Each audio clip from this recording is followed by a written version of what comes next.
मेहरबान सर, बहुत बहुत स्वागत है आपका। धन्यवाद हमें समय देने के लिए। आज आपके साथ ही हम इस नई सीरीज की कर रहे हैं शुरुआत, मार्केट दिवाली से दिवाली तक।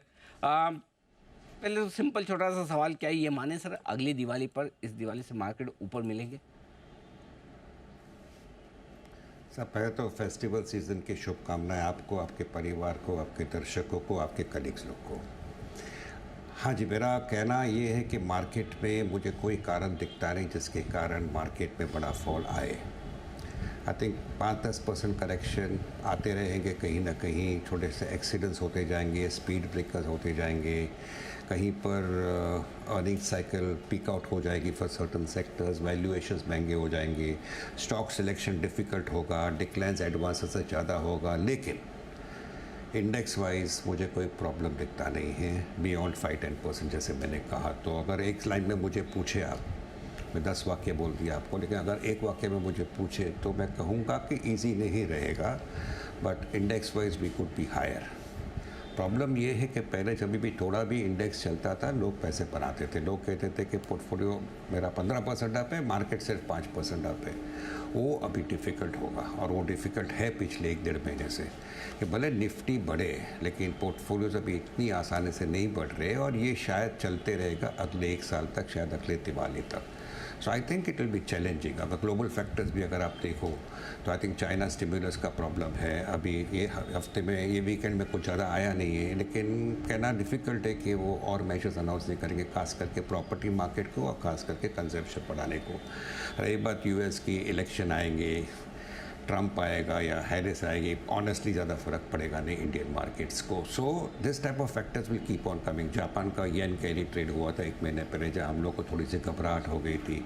सो on the whole global factors में मुझे ज़्यादा कुछ डर लगता नहीं है। 25 बेसिस पॉइंट, 50 बेसिस पॉइंट, अगले 6 महीने में कितना बेसिस पॉइंट मीडिया स्पेक्यूलेट करेगी, मैं स्पेक्यूलेट करूँगा, लेकिन इंडियन मार्केट्स को प्रॉब्लम नहीं है, क्योंकि इंडियन मार्केट्स में लिक्विडिटी मजबूत है। और जब तक लिक्विडिटी को अगला प्लेटफॉर्म नहीं मिलता जहाँ पे वो इन्वेस्ट करे, तब तक इक्विटी में पैसे रहेंगे, और मुझे मार्केट में कोई बड़ा फॉल दिखता नहीं है अगले दिवाली तक। And in fact for all you know we will be much higher than when we are today. दो पैसे बनाना स्किलफुल हो जाएगा कि आपको अच्छे स्टॉक्स जो सस्ते हैं वो लेना पड़ेगा, जिसकी अर्निंग साइकिल शुरू हो रही वो लेना पड़ेगा। तो it's not going to be very easy. कहीं पर छोटे मोटे एक्सीडेंट्स भी होंगे, घबराहट भी आएगी जब भी फ़ोन आएगा, but I don't see any problem. एक ही फैक्टर मुझे डर लगता है, वो है कॉरपोरेट अर्निंग्स।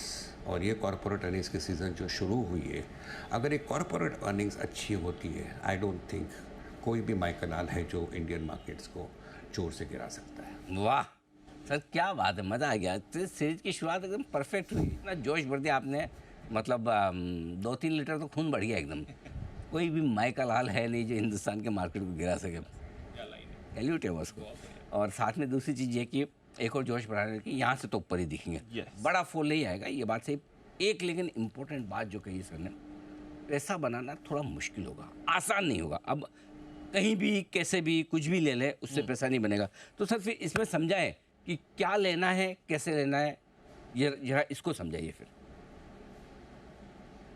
मैं ये कहूँगा, I think I just modify little bit. आपने बिल्कुल ठीक बोला, लेकिन मैं कहूँगा कि मैं बुलिश हूँ। मैं फिर से कहता हूँ, मार्केट में पैसे बनाना आसान नहीं है। तो निफ्टी बढ़ेगा, करेक्शन भी आएगा 5-10% का। प्रॉब्लम ये है कि जब 5-10% करेक्शन आता है, पोर्टफोलियोज 15-20-25% नीचे हो जाते हैं, पब्लिक कहती है मंदी आ गई। सो 5-10% करेक्शन एक मार्केट इतना ज़ोर से बढ़ा है, I don't think should be taken as a fall. So वो कैविएट मैं कहना चाहूँगा कि 5-10% करेक्शन आते रहेंगे, मैं डिस्प्यूट नहीं करता हूँ। मैं कहता हूँ कि declines if you use it for buying good quality, you are going to make money. और समवेयर ये टारगेट जो है कि मेरा पोर्टफोलियो निफ्टी से आउट परफॉर्म करे, वो थोड़ा चैलेंजिंग ज़रूर बनेगा, जो पिछले 3 साल में चैलेंजिंग नहीं था। रही बात कौन से सेक्टर्स की, where I feel I am comfortable, मैं कहूँगा अर्निंग साइकिल जहाँ भी शुरू होने वाला है, जहाँ पे डाउन साइड था, जैसे स्पेशलिटी केमिकल्स था, जैसे टेक्सटाइल्स था, जैसे पेपर्स था, जैसे केमिकल्स है, पेस्टिसाइड्स था, कोई पूछता था नहीं इन लोग को पिछले 2-3 सालों में।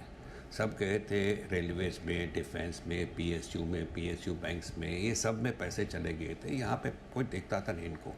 कहीं पर मुझे लगता है साइकिल टर्न हो रही है, खास करके स्पेशलिटी केमिकल्स में, खास करके पेस्टिसाइड्स एग्रोकेमिकल्स में. So I am bullish on pesticides agrochemicals, speciality chemicals, select chemicals, fisheries segment, ये सारे सेगमेंट में आई am bullish.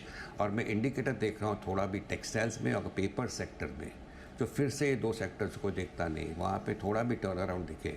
I think those are the sectors where one should go and buy selectively into good stocks, because जब भी cycle turn होगा the percentage returns will be maximum in those sectors and those stocks, because पिछले 1-2 साल से वो stock से ज़्यादा कुछ किए नहीं है. So I think people have to be selective and buy into sectors जहाँ पे अर्निंग साइकिल फिर से ऊपर की तरफ टर्न हो रही है, जो मुझे स्पेशलिटी केमिकल्स में आज के तारीख में दिखता है, फिशरीज में दिखता है, पेस्टिसाइड्स में दिखता है, टेक्सटाइल्स एंड पॉसिबली पेपर में also follow in the days to कम.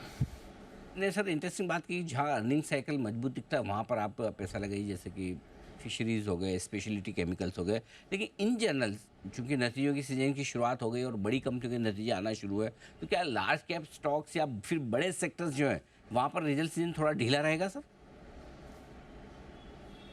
मैं कहता हूँ कि लोग यही कहते हैं कि आई थिंक यूएस फेड क्या करेगा, ट्रम्प जीतेगा कि नहीं जीतेगा, आई थिंक चाइना क्या करेगी, जापान में येन के रिट्रीट से मुसीबत होगा कि नहीं. आई थिंक ये साइड फैक्टर्स है, और खास करके जियो पॉलिटिकल, इसराइल क्या करेगा, ईरान वापस अगर इसराइल रिटेलिएट करता है ईरान क्या करेगा.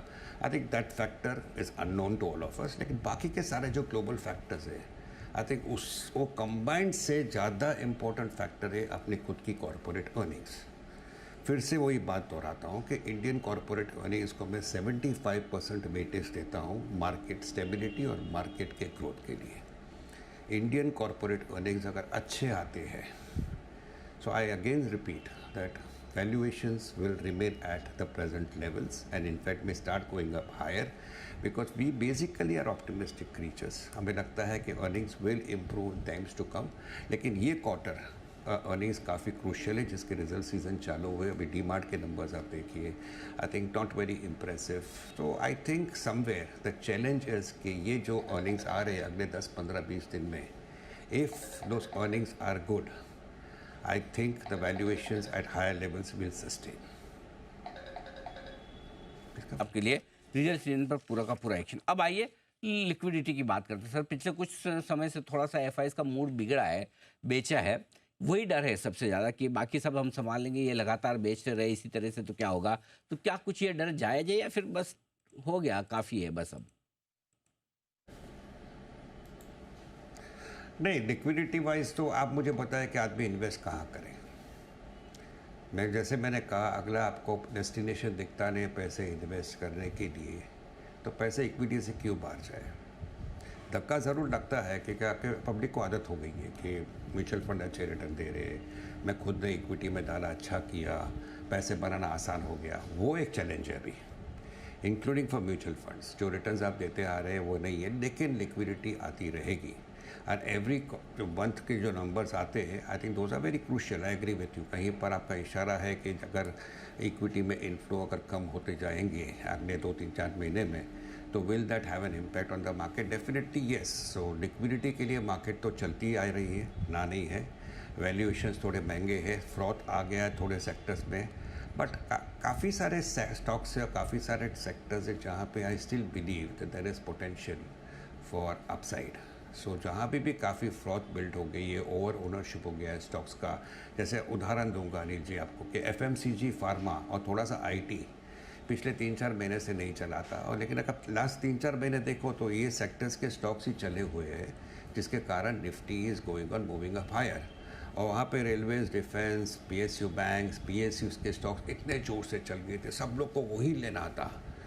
ना वो सारे स्टॉक्स जो इतने जोर से बढ़ गए थे, जहाँ पे वैल्यूएशन 90, 100, 120 का पी हो गया, तो कोई देखने को तैयार नहीं था, बस रोज़ पैसे बनाने हैं. आई थिंक वहाँ पे धक्का सबसे बड़ा बैठा. तो कहीं पर this rotation of stocks across sectors will continue. Money if it keeps on coming, I don't see any reason why it should not, because again मैं कहता हूँ कि और कोई इन्वेस्टमेंट डेस्टिनेशन है नहीं.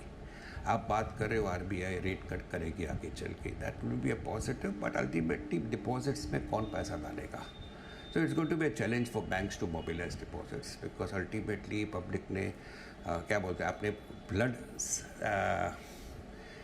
you have tasted blood, so you will go on putting in more money in equities. So equities में public ने पैसे बनाए हैं, non-believers have started believing in equities.